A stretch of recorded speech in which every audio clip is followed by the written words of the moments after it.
that my world had become a mirror. The unconscious hostility buried deep within my own heart was being projected outwards onto other people. This projection then evoked hostile reactions in others, which was then reflected right back at me, further solidifying my certainty that we do indeed live in a hostile world.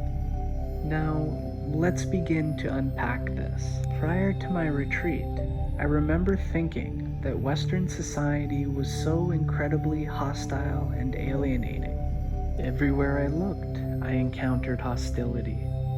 When at the drive-through window, when speaking with the bureaucrat on the telephone, when interacting with the bank teller, the judgmental glances that came my way as I simply walked down the street.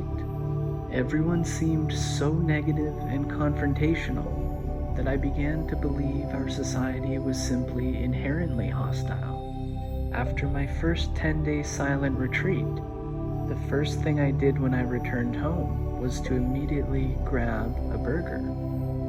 Now, I had used this drive-through many times before, and I recognized all the staff who worked there. There was this one lady who was always particularly hostile during my interactions with her. She was always super unfriendly, but this time, when she saw me, her face glowed and a great big smile beamed across her face.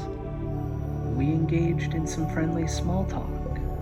I felt like we had a genuine connection, and I felt full of warmth. She handed me my burger, and she wished me a good night. The next morning, I needed to address some banking issues, and so I took a trip to the bank. And the same thing happened when I interacted with the previously unfriendly bank teller. Then I had to obtain a fishing permit, and again, the same exact thing happened. Everybody that I had encountered seemed so friendly and so positive. And then it dawned on me, the society itself was not a hostile place. Most of the people who I was interacting with were not unfriendly people. They were simply reflecting my own unfriendliness back at me. They were simply mirroring my own hostility. I had been projecting my own inner hostility onto the world and then evoking a hostile response from it. Of course, it all makes such perfect sense now. People react to hostility with hostility. How could it be any other way? Hostile people perceive the world as hostile and treat the world as hostile.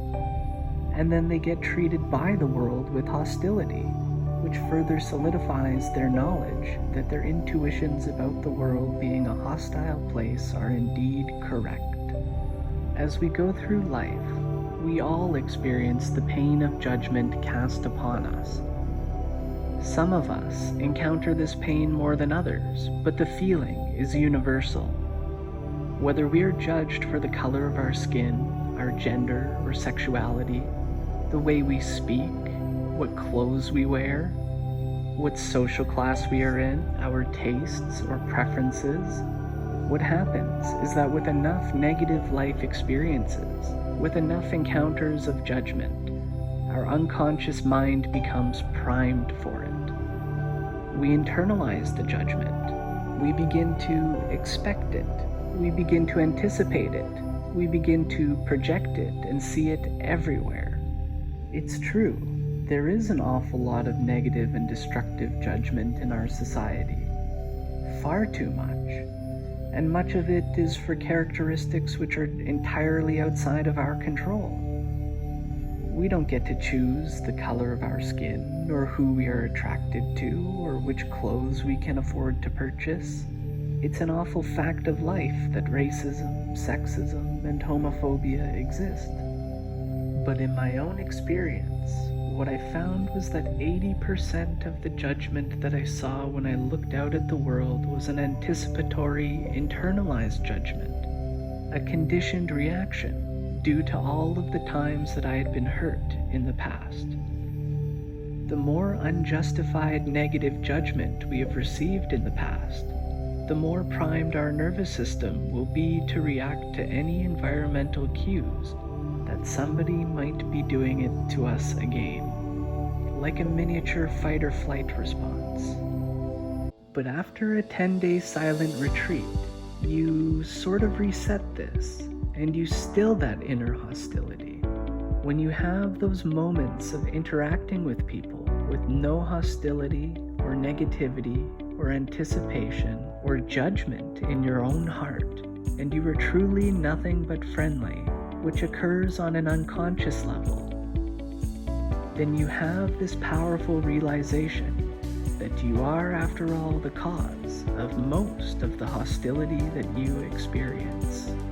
By and large, the average person is good-hearted and struggling just as much as we are, and we are not aware of all of the unconscious signs of our own unfriendliness and aggression and hostility. And so we do create much of it, and most of it can be released